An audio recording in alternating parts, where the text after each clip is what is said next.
Hey guys, what's going on? Third Street Reactions here. We're back. I'm Shane. Zach. We're back with Attack on Titan Season 2.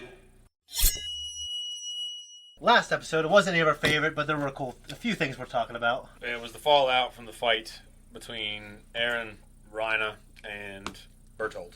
Yeah. And they fell on them, and they just get away. They get away because of the steam and shit. Yeah. And there's a lot of injured and dead. Reiner bites Eren out of the nape, mm-hmm. and they take Ymir. Yeah. And they get the fuck out of there. Ymir. And all the rest of the scout group's fucked up from the fight, or the attempt to fight. Yeah. And the steam burns and shit like that. Mikasa confides in Armin about how she feels about Eren, and at the end of it, Eren wakes up. Yeah. In the trees. They're in the trees. It was good. You're awake. And it was just a heavy flashback episode. And granted, the good thing about it is it wasn't just a bunch of reused footage. You know, they're on the street. They're watching the scouts come in. They've used that 3 times. It was all original. So, no, it was cool. Like, I think, you know, at our age, you know, especially you, because you weren't even like this too much when we were younger, melodrama of young love.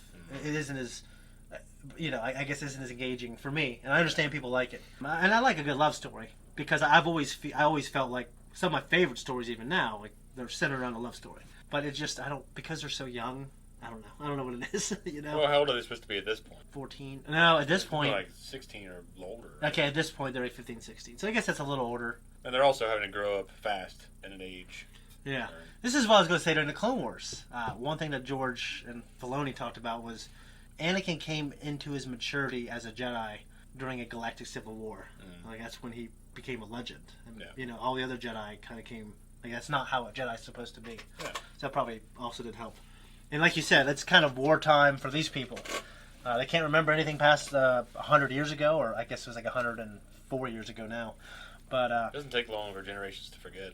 We were just talking about this before we started. We were talking about this before, yeah, because of just right now the cycle that people are in when it comes to, I think, compartmentalizing people and identity politics and how important that is. And that's what they did during the Soviet Union. That's what they did in Nazi... well, 1939... Nazi Germany's invading other fucking countries and shit. Like, the Nazis had already taken over Germany before that. Yeah.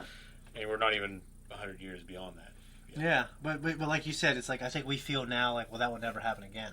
But it's like we're not even 100 years away. Yeah. The Civil War is not even 200 years prior. Yeah. If I remember right. I'm sure that's correct. Yeah. So we're not even 200 years beyond that. We're not even 100 years beyond World War II. We think about it, it's like 3 generations. World War II, right? 4? Yeah. Well, yeah, because generations are, 25 years? 25 years. That's what they gauge it at. I think so, yeah. It's close to 20. Anyway, so like those conversations are going to come big later, especially when some of the stuff we talked about in World War II, that comes in I think a cool way. Anyways, guys, we're going to jump into this episode. Make sure you click on the link to see the reaction, because we don't show it on YouTube, but then come back here for the discussion. Let's jump in.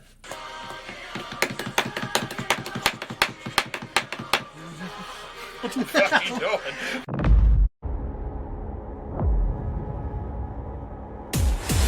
I got a bunch of shit and nothing that matters. But I liked the shit with Reiner. Yeah, Reiner, I just like his character, and I'm saying that as someone who's seen a little more than you. A little more. But he definitely, I mean, him and Bertholdt did do all those things. I guess the first thing I want to say is, I mean, I think we get little hints, a little bit maybe about the world. They are from somewhere else, and they said there's no hope for this world. So I guess it's just interesting to think what they mean. I'm not no hope for the world in general. They're just talking about the world, this little country they're in. Is that the world they're referring to? Okay, so I do know the answer to that. And I'll just say the world that as Eren sees it so far. Just his world, you know. But where they're at. This little place, this country, wherever these little fucking rings surround this little area, this little existence. Yeah. It's been carved out of reality. Yeah, I mean, and they're definitely, I mean, those rings are huge. It's interesting that, you know, Bertholdt and Reiner, they don't seem to feel, you know, they're not proud of what they've done. Yeah. So I think, to me, one of the main things when I was watching it, and of course watching Annie, like, why would they do that? You know, everything that happened to Eren. I mean, everything that happened. I really liked Reiner's dissociation and like, the shit that they're showing. Very Kojima and alike, you know, which I really like. I thought that way when I was listening to Ymir talk. Like, it felt very much Metal Gear Solid. Yeah. I'm always trying to connect things to that, though, too. Oh, yeah. Naturally. Yeah. It's a great fucking series. It is. So, yeah, he's got a split personality disorder, I guess, so to speak. And he still was a little more understandable how those things develop. And yeah, going through what he's gone through, like that was a few years ago, so they were younger. Whoever sent them sent essentially kids. Like, what kind of life would a kid have to do that type of thing? I don't know. I mean, I really don't know where to go with that because, like I said, I haven't been given enough to really assume anything. They were young. They were sent there on a mission. They're obviously supposed to capture these other Titans at any rate. Yeah. And here they are. Well, what's it got to do with, like, caving in the wall? Yeah, I mean, and starting all that shit. Well, obviously they're looking. If they're taking Aaron with them, Andy Mir, which they weren't aware of Mir, is what I'm getting from this, then they were sent there to stir up shit and get these things. And then you've got whatever's going on with Aaron and his dad in the basement, whatever's important there. So yeah, the cellar is an important thing, and it's like the idea is like, are there answers there, and when will we get there? Yeah. Well, gosh, I keep thinking like this show's like we're almost to where I am technically. It's just because the seasons are just short. After the first season's like fucking 25 episodes. Everyone how many seasons are there? 5 or 6? Like 4. I think there's like 4, and there's 4 part A and 4 part B and 4 part C. Oh, really? And it's still shorter than the first season. So they were asking about the Beast Titan and the monkey. Yeah, Reiner and Bertholdt didn't know what she was talking about, or they at least seemed to. They act like they did. Or they acted like. So do you think they're telling the truth? I don't know. Maybe when they saw it, they knew where it probably came from, but weren't aware of what it was. Okay. Yeah. I don't know. Yeah. But, because I remember what she's talking about with their reactions to seeing it. Yeah. And maybe they're just thinking like, well, we've heard about this, but yeah, like they were staying out of legend. Yeah. But she did have a theory about what that Beast Titan was doing. Like it was kind of collecting intel. Mm-hmm. Yeah. I fucking hate that thing. I hate it more than most things in fiction. I hate it because of what happened to Nico, man. Oh yeah. He went out fucking horribly. Well, him and that chick. A couple episodes. The age regression, that was fucking awful. Someone just wrote a comment saying how much that kind of bothered them still. Yeah, it was fucking horrible. Yeah, it really is. Horrible. This show really disturbs me, but I Horrible. truly like the characters and I like the answers. So with what we've seen of Marco, it was, I can't remember his name. He was going to join the military police, but he didn't. Mm-hmm. Jean. Yeah. He found Marco kind of in one of those sacks they puke out. Yeah, like the owl pellets. Yeah, it was just disgusting, and he kind of died off screen. Mm-hmm. But Reiner had a little bit of flashback with him, and it didn't reveal it all yet. But Reiner, Annie, and Marco were kind of standing in horror while he's being eaten. Yeah. So I'm assuming they must have fed him to that thing, maybe, or they left him to die. Annie didn't seem to like it. What's interesting is that they were staring in horror. Yeah. So I think it's one of those things to where wasn't Annie crying? Yeah, like they you're right. They were sent here for a purpose, but he's taking it the worst. Yeah. So like there is that effect of being of a double agent. Yeah, he's breaking down. Yeah. So it's not like one of those things like in maybe like epics shown in anime like Naruto or Dragon Ball Z where the undercover person is like so convicted. Yeah, like Ocelot. Yeah. Yeah. I love his shit though, dude. I didn't like how that ended, man. I know why they started changing things up, but I don't like how it ended. That fight though, I know you were in love Ray with versus that. Rex. I know you're in love. That was cool. That had to happen. And the fight on top of that thing. Pilot of Metal Gear. Yeah. Yeah, that had to happen. But all that shit's just like they had just one of the coolest fucking fights. That game had a lot of great shit in it. I do like that game. Yeah. But I don't love it like I do the other ones. I do really like it. What about when he's crawling through the microwaves? Well, that was a cool part. The part when he has to infiltrate that was like town. One of the coolest parts in Metal Gear. That guy with the mask. In Europe? Yeah. Like that kind of shit was unique. Yeah. It was cool.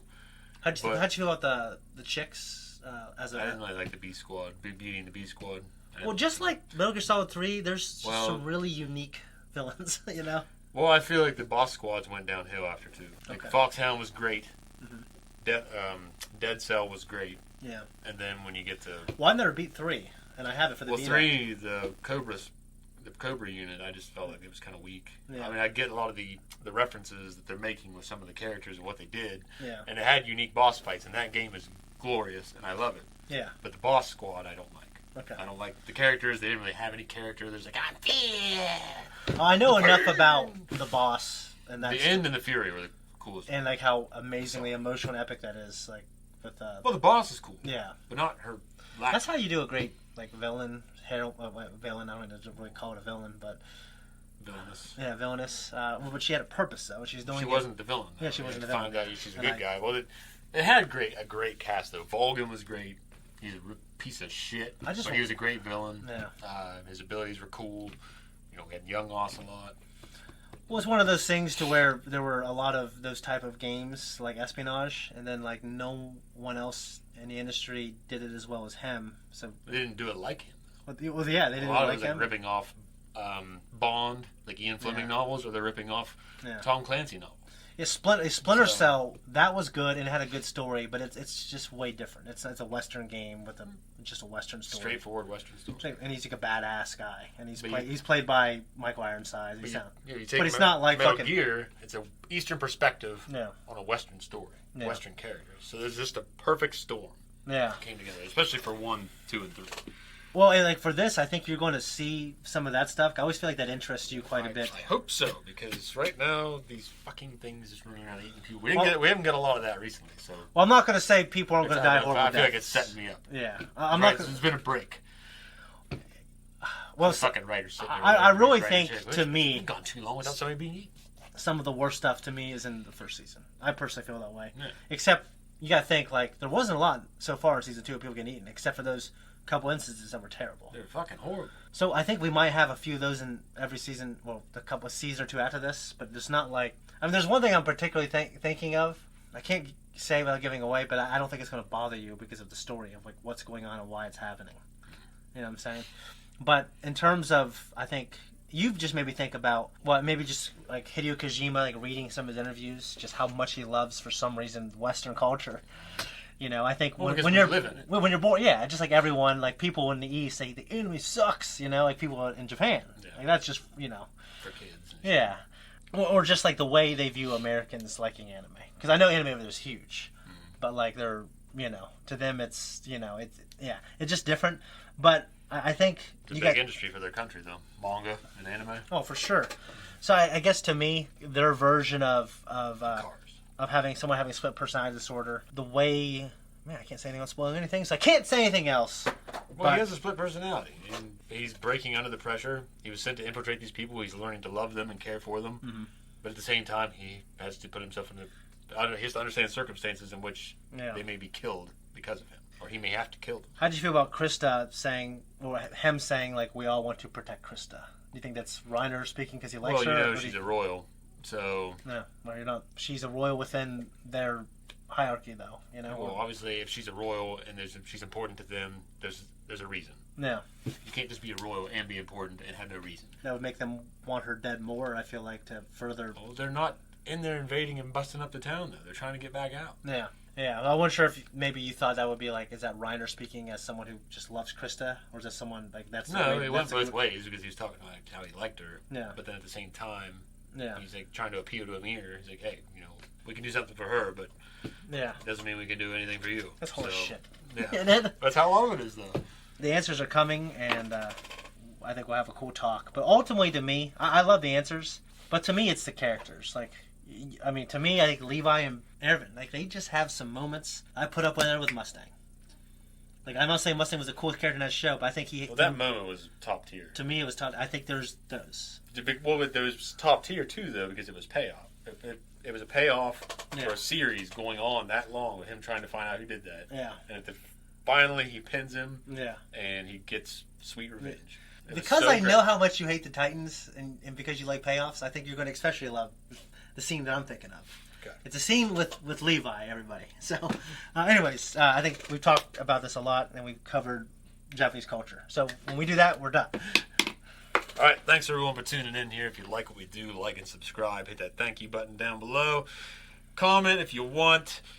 Find the link tree. It takes you in other places you've only dreamed of. But if they in your nightmares.